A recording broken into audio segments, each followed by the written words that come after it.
स्वागत है आप सभी का महिंद्रागुरु.com में। आज हम यहाँ पर एसएससी विषय के जनरल अवेयरनेस से संबंधित कुछ आप लोगों को जानकारियां देंगे और एक जानकारियां जो भी देंगे वो एक एसटी डिस्कशन के कुछ चुनिंदा प्रश्नों के माध्यम से आपको जानकारी देंगे।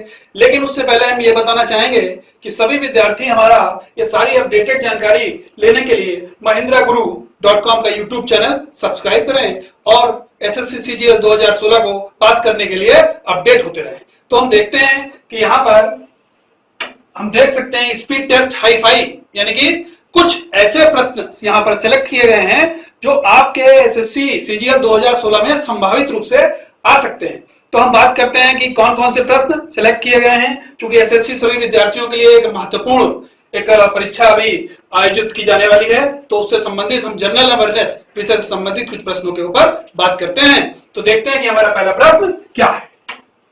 आप देख सकते हैं स्क्रीन पर यहाँ पर कि रग्बी फुटबॉल के बारे में पूछा गया है कि रग्बी फुटबॉल एक खेल का नाम है, यह किस देश से संबंधित है, यानी कि यह किस देश का राष्ट्रीय खेल है। पूछा गया किस देश का राष्ट्रीय खेल है।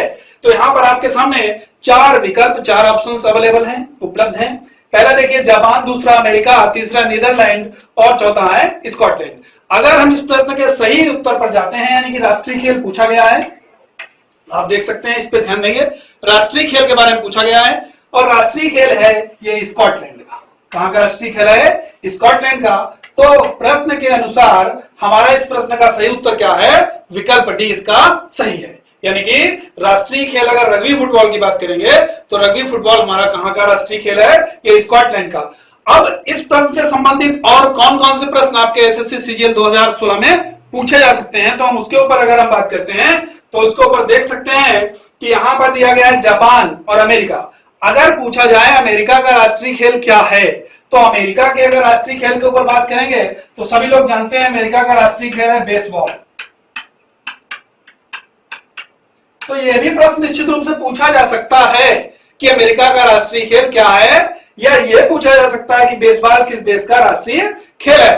तो यानी कि हमको इस प्रश्न के लिए भी तैयार रहना चाहिए। अब यदि कभी आपसे एक तो पूछ लिया गया आपसे राष्ट्रीय खेल के बारे में, अब यदि यह पूछा जाए कि किस खेल में कितने खिलाड़ी होते हैं, जहां से प्रश्न पूछे गए हैं, अगर हम पिछले वर्ष के विगत वर्षों के प्रश्न पत्रों का अध्ययन करते हैं तो हम एक चीज पाते हैं कि वहां पर आपके पूछे गए हैं कि किस खेल में कितने खिलाड़ी होते हैं। फॉर एग्जांपल, अगर यही प्रश्न पूछ दिया है कि रग्बी फुटबॉल में कितने खिलाड़ी होते हैं, जैसा आप लोगों ने देखा होगा, अक्सर हम लोग फुटबॉल के बारे में तो सभी लोग जानते हैं, लेकिन रग्बी के बारे में बहुत कम लोग जानते हैं। मैदान में अक्सर देखा होगा आप लोगों ने कि बहुत से खिलाड़ी हाथ में बॉल पकड़ करके गोल में डालते हैं। तो यह खेल हमारा होता है रग्बी फुटबॉल, स्कॉटलैंड का राष्ट्रीय खेल है और इस खेल में 15 खिलाड़ी होते हैं। कितने खिलाड़ी होते हैं? 15 खिलाड़ी होते हैं। तो यह भी प्रश्न पूछा जा सकता है कि रग्बी फुटबॉल में कितने खिलाड़ी होते हैं, तो इसका सही उत्तर हो जाएगा हमारा 15 खिलाड़ी। और भी बहुत सारे खेल हैं, वहां से प्रश्न पूछे गए हैं। जैसे अगर हम बात करते हैं पोलो में कितने खिलाड़ी होते हैं, वाटर पोलो में कितने खिलाड़ी होते हैं, कबड्डी में कितने खिलाड़ी होते हैं, खो खो में कितने खिलाड़ी होते हैं, ये सारे प्रश्न आपके कहीं ना कहीं किसी ना किसी एग्जाम में पूछे गए हैं। तो इसलिए निश्चित रूप से जो भी एस्पायरेंट्स हैं एसएससी सीजीएल के, वो सारे इन सारे प्रश्नों के लिए तैयार रहें। तो इस प्रश्न के माध्यम से आपको बहुत सारे प्रश्न मिल गए। एक तो किस खेल में कितने खिलाड़ी होते हैं, यह प्रश्न आपको निश्चित रूप से मिलेगा। बेसबॉल में कितने खिलाड़ी होते हैं, यह भी पूछा गया है आपसे। अमेरिका का राष्ट्रीय खेल कौन सा है, यह भी पूछा गया है। स्कॉटलैंड का राष्ट्रीय खेल भी आपने देखा प्रश्न पत्र में, इसमें देखा आपने स्लाइड में कि कौन सा है स्कॉटलैंड का राष्ट्रीय खेल, तो आपके सामने उत्तर था रग्बी फुटबॉल। लेकिन यदि यह प्रश्न पूछा जाए कि रग्बी फुटबॉल में कितने खिलाड़ी होते हैं, तो हमारा सही उत्तर होगा 15। तो आपको इससे बहुत सारे प्रश्न मिल गए हैं, तो सभी अभ्यर्थी यहां से नोट करके अवश्य पढ़ सकते हैं। अब हम देखते हैं हमारा अगला प्रश्न क्या है।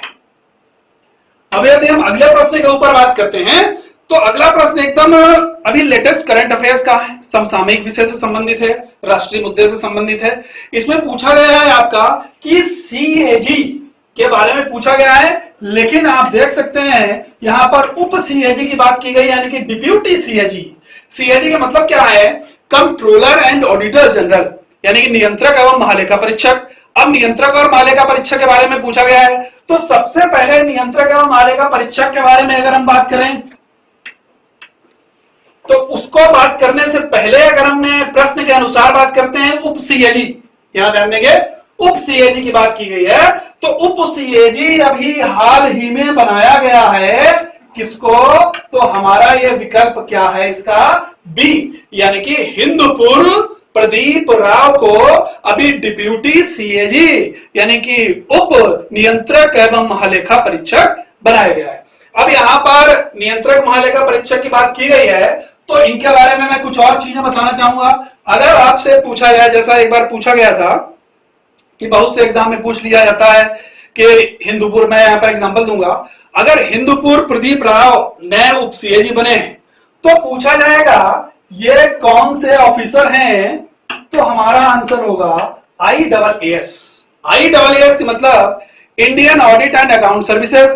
बेसिकली ये बहुत सीनियर ऑडिटर थे सीएजी में ही, तो इनको अभी हाल ही में उप सीएजी नियुक्त किया गया है और ये 1981 बैच के IAAS ऑफिसर हैं। तो ये भी प्रश्न आपके एग्जाम में पूछा जा सकता है। अब यहां पर अगर इस प्रश्न से लिंक करके एग्जामिनर सीएजी के बारे में पूछे, अगर सीएजी के बारे में पूछेगा तो यह पूछेगा कंट्रोलर महालेखा परीक्षक के बारे में अगर बात करें तो पूछा जाएगा कि भारत का सबसे बड़ा लेखा अधिकारी कौन होता है, तो प्रश्न हमारा उत्तर हो जाएगा सीएजी। यानी कि भारत के अगर सबसे बड़े लेखा अधिकारी की बात करते हैं तो हमारे प्रश्न का उत्तर हो जाएगा सीएजी। याद रखिएगा, सीएजी को सबसे बड़ा भारत का लेखा अधिकारी कहा जाता है। अब सीएजी वर्तमान में है कौन? डॉक्टर शशिकांत शर्मा वर्तमान में भारत के नियंत्रक एवं महालेखा परीक्षक हैं। तो यानी कि यह प्रश्न भी आपके एग्जाम में 2016 में संभावित रूप से पूछा जा सकता है। तो आप यहां से करंट अफेयर का सवाल है, करंट अफेयर्स में जो भी विद्यार्थी हैं वो बराबर पढ़ते रहें, क्योंकि यहां से प्रश्न निश्चित रूप से पूछे जाएंगे। अब हम देखते हैं कि हमारा अगला प्रश्न क्या है।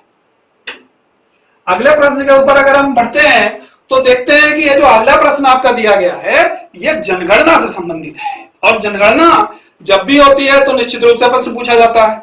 अब जनगणना के बारे में यहाँ पे पूछा गया है आपके सामने कि 2011 जो लेटेस्ट अभी सेंसस हुई है, यानी कि 15वीं जनगणना, भारत की कौन से नंबर की जनगणना है? 15वीं जनगणना। प्रश्न पूछा जा सकता है। तो 15वीं जनगणना यानी कि 2011 की 15वीं जनगणना है, उसके अनुसार अगर हम बात करते हैं तो पूछा गया है कि सबसे कम साक्षरता वाला जिला कौन सा है।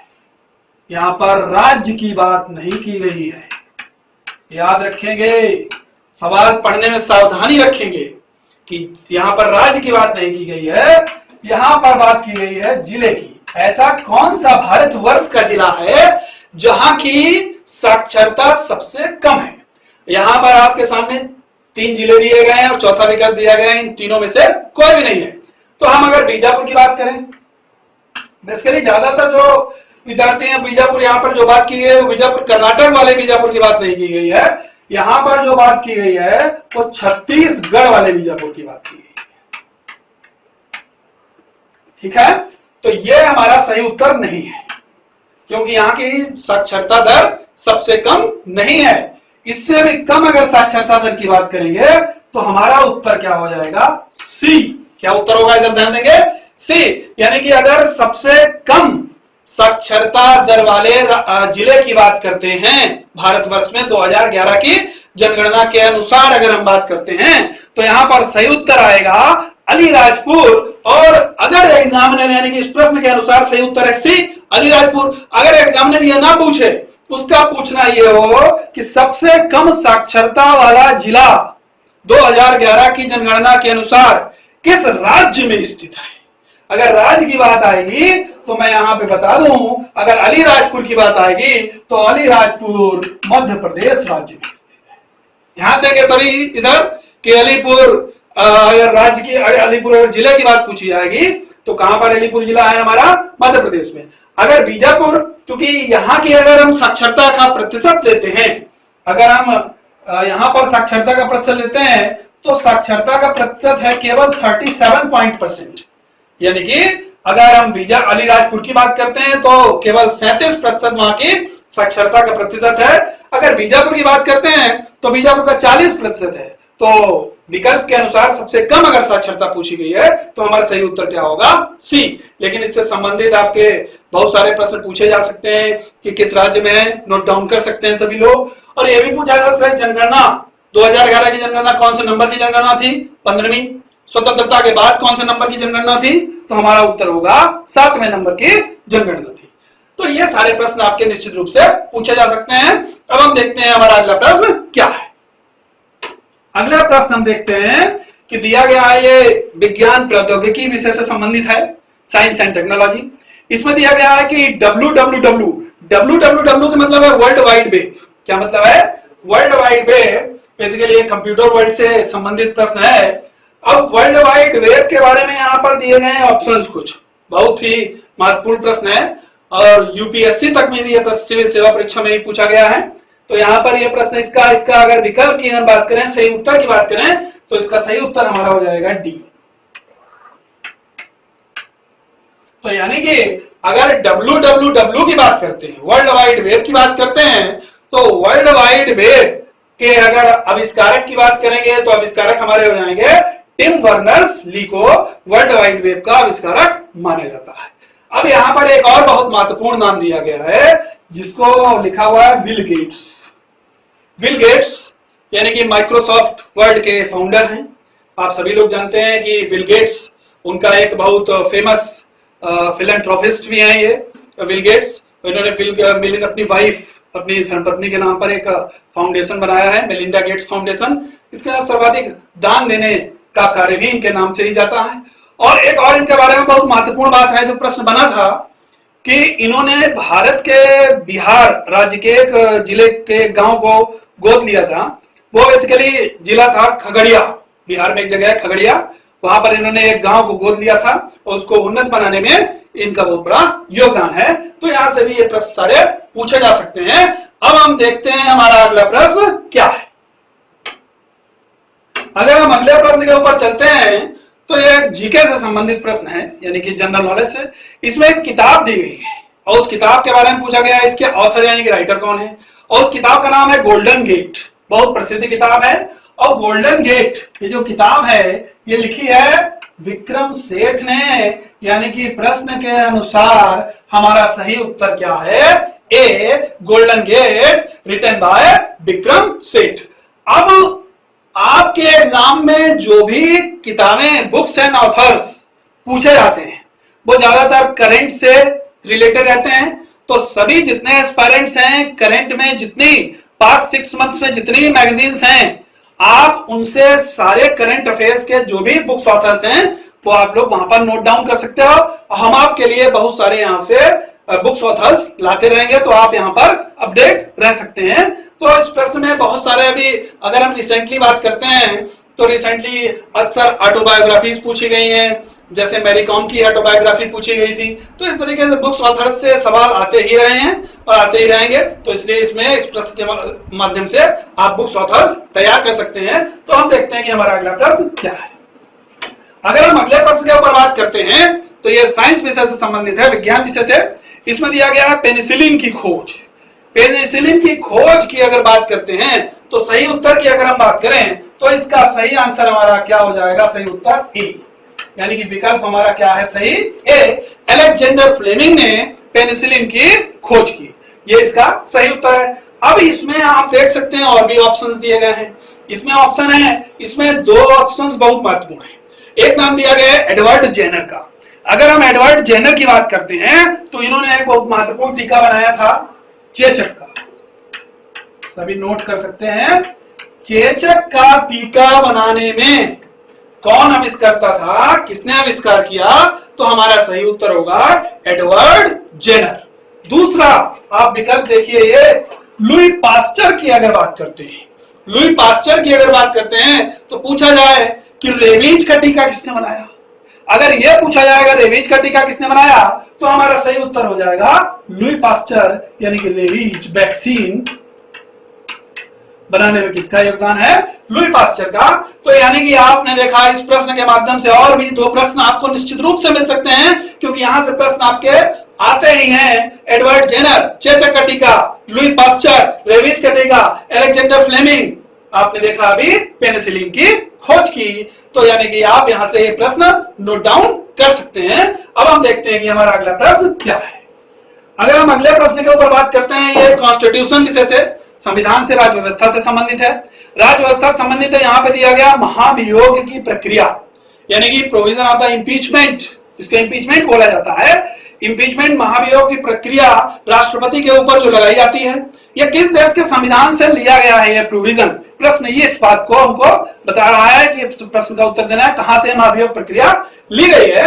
तो हम बात करते हैं, यहाँ पर इतने सारे ऑप्शन दिए गए हैं। यूके का ऑप्शन दिया गया है, रसिया रूस का दिया गया है, संयुक्त राज्य अमेरिका यूएसए का दिया गया है और फ्रांस का दिया गया है। अगर हम सही उत्तर पर जाएंगे तो हमारा सही उत्तर क्या हो जाएगा? सी, यानी कि संयुक्त राज्य अमेरिका इसका सही उत्तर है। राष्ट्रपति के ऊपर महाभियोग प्रणाली जो ली गई है वो अमेरिका के संविधान से ली गई है। ये बेसिकली जो टॉपिक का नाम है जहां से प्रश्न सिलेक्ट किया गया है, वो कहते हैं कि भारतीय संविधान के स्रोत। कहां से भारतीय संविधान के स्रोत हैं? प्रश्न निश्चित रूप से आएगा, दो फॉर्म में पूछा जा सकता है। एक पूछा जा सकता है कि मैच कौन सा है, मिसमैच कौन सा है। दूसरा पूछा जा सकता है कि कौन सी चीज कहां से ली गई है। जैसे एग्जांपल के फॉर्म में हम आपको बताना चाह रहे हैं, जैसे हम देख सकते हैं कि प्रस्तावना की भाषा कहां से ली गई है, कंकरेंट लिस्ट समवर्ती सूची कहां से ली गई है, या संविधान संशोधन प्रक्रिया कहां से ली गई। यह प्रश्न पूछे गए हैं। जैसे संविधान संशोधन प्रक्रिया दक्षिण अफ्रीका के संविधान से ली गई है। अगर आपसे पूछा जाए एकल नागरिकता, सिंगल सिटीजनशिप, तो यह ब्रिटेन के संविधान से ली गई है। अगर समवर्ती सूची की बात की जाए तो ऑस्ट्रेलिया से ली गई है। अगर नीति निर्देशक तत्वों की बात की जाए तो आयरलैंड के संविधान से लिए गए। तो यानी कि इस प्रश्न के माध्यम से हम बहुत सारे और प्रश्न आपको अभी मैंने बताए वो आप लोग निश्चित रूप से नोट डाउन कर सकते हैं, वहां से प्रश्न आ सकते हैं। अब यहाँ पे एक और विकल्प महत्वपूर्ण दिया गया है, रूस। अगर हम रूस की बात करते हैं तो भारतीय संविधान में रूस के संविधान से भी एक बहुत महत्वपूर्ण चीज ली गई है जिसको बोलते हैं मौलिक कर्तव्य, जिसको हम लोग बोलते हैं मौलिक कर्तव्य। तो यह निश्चित रूप से आप लोग नोट कर सकते हैं कि मौलिक कर्तव्य हमारे कहां से लिए गए हैं? तो रूस से लिए गए हैं। तो इस प्रश्न के माध्यम से अभी आपने बहुत सारे प्रश्न प्राप्त किए, आप निश्चित रूप से इनको नोट कर सकते हैं। अब हम देखते हैं हमारा अगला प्रश्न क्या है। अब अगले प्रश्न पर आते हैं। तो अगला प्रश्न हमारा दिया गया है भारतीय इतिहास से संबंधित है, और वो भी भारतीय इतिहास में प्राचीन भारत के इतिहास भाग से संबंधित है, जिसमें वैदिक काल को बारे में प्रश्न बनाया गया है। और वैदिक काल में पूछा गया है सभा और समिति को वैदिक काल में प्रजापति की दो पुत्रियां कहा गया है। अब कहा गया है तो प्रश्न बना दिया गया किस वेद में कहा गया है। तो यानी कि प्रश्न में पूछा गया है ऐसा कौन सा वेद है जिसमें बताया गया है कि सभा समिति जो है वो दो पुत्रियां प्रजापति की हैं। तो यहाँ पर आपके सामने चार वेदों के नाम उपलब्ध हैं, ऋग्वेद, सामवेद, यजुर्वेद, अथर्ववेद। तो अगर इस प्रश्न के अनुसार हम सही उत्तर की खोज करते हैं तो हमारा सही उत्तर हो जाएगा डी, यानी कि यहाँ पर अगर आपसे पूछा जाए सभा समिति जो पुत्रियां हैं किस वेद में है प्रजापति की, तो हमारा उत्तर हो जाएगा अथर्ववेद में। अथर्ववेद से यह प्रश्न कई बार पूछा गया है। अब अथर्ववेद के बारे में और भी प्रश्न बन सकते हैं। जैसे पूछा गया अथर्ववेद का एकमात्र बहुत प्रसिद्ध ब्राह्मण है जिसको हम लोग बोलते हैं गोपथ। कई बार पूछा गया एकमात्र ब्राह्मण है गोपथ। गोपथ किस वेद का ब्राह्मण है? तो हमारा उत्तर होगा अथर्ववेद का ब्राह्मण है। अब बाकी जो अन्य वेद हैं यहां से भी प्रश्न पूछे जा सकते हैं, लेकिन अथर्ववेद से ज्यादा प्रश्न पूछा जाता है। अगर कभी आपसे पूछा जाए भूत प्रेत तंत्र मंत्र जादू टोना वशीकरण इन सभी का उल्लेख किस वेद में दिया गया है, तो हमारा उत्तर सही हो जाएगा अथर्ववेद। अब यदि यजुर्वेद के ऊपर सवाल बनाए कोई एग्जामिनर तो यजुर्वेद के बारे में पूछा जा सकता है कौन सा वेद ऐसा है जो दो शाखाएं हैं, जिसकी कृष्ण यजुर्वेद के नाम से भी है और शुक्ल यजुर्वेद के नाम से भी है, जिसको हम लोग तैत्तिरीय संहिता और वात्स्ययनी संहिता के नाम से जानते हैं। या यह पूछा जाए कि कौन सा वेद गद्य और पद्य दोनों में रचित है, तो भी हमारा उत्तर क्या हो जाएगा? सी, यानी कि यजुर्वेद। ध्यान देंगे इधर, यजुर्वेद एक ऐसा वेद है जो गद्य और पद्य दोनों में रचित है। अगर सामवेद की बात करें तो यहां से भी प्रश्न पूछा गया है। अगर आपसे पूछा जाए सारे गामा पा यानी कि 7 स्वर जो हैं उनकी कहां से उत्पत्ति है, तो वो भी हमारा क्या हो जाएगा? सामवेद है। अगर हम ऋग्वेद की बात करें, ऋग्वेद से प्रश्न निश्चित रूप से पूछे जाते हैं। अगर प्रश्न यहां है कि सबसे प्राचीन वेद सबसे पुराना वेद कौन सा है, तो हमारा हो जाएगा ऋग्वेद। बाकी और भी बहुत सारे ऋग्वेद से प्रश्न पूछे गए हैं। जैसे ऋग्वेद में मंडल कितने हैं, ऋग्वेद के किस मंडल की रचना किसने की है, ये भी प्रश्न आपके एग्जाम में पूछे गए हैं। तो सीजीएल 2016 के लिए अगर हम संभावित प्रश्नों की बात करते हैं तो आप यहां से ले सकते हो कि अथर्ववेद, ये मैंने बताया भी प्रश्न के अनुसार प्रजापति की दो पुत्रियां कहा गया है अथर्ववेद में, सभा और समित को। अगर आपसे पूछा जाए तंत्र मंत्र आदि का उल्लेख किस वेद में है, तब भी हमारा उत्तर क्या हो जाएगा, अथर्ववेद। अगर आपसे पूछा जाएगा गद्य और पद्य में कौन सा वेद रचित है, तो यजुर्वेद हो जाएगा। अगर संगीत, क्योंकि साम का मतलब ही संगीत होता है, संगीत की जानकारी कौन सा वेद देता है, तो सामवेद। सबसे प्राचीन वेद की बात अगर हम करते हैं तो ऋग्वेद है। तो यानी कि आपने इस प्रश्न के माध्यम से बहुत सारे अपने संभावित 2016 के लिए प्रश्न प्राप्त कर रहे हैं। अब हम देखते हैं, अगली स्लाइड पर चलते हैं। अगली स्लाइड में अगला प्रश्न दिया गया है कि भारतीय क्रांतिकारी राजगुरु को फांसी कब दी गई। यह एक आधुनिक भारत का सवाल है। यहां पर पूछा गया है डेट एग्जैक्टली कि कब फांसी दी गई है। सभी लोग जानते हैं बेसिकली 8 अप्रैल 1929 को भगत सिंह और बुटकेश्वर दत्त ने सेंट्रल असेंबली में बम फेंका।